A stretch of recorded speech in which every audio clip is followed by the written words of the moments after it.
gara-gara secuwe omongan karo tangga mesti tukaran gara-gara secuwe omongan tukaran sok sadalan-dalan masalah emong sepele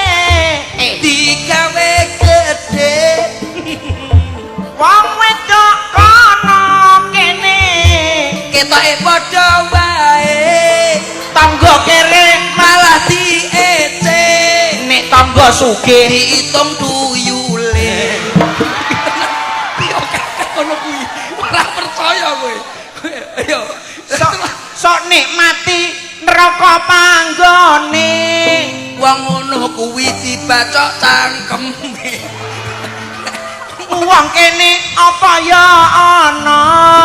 sing bengok kuwi mesti ana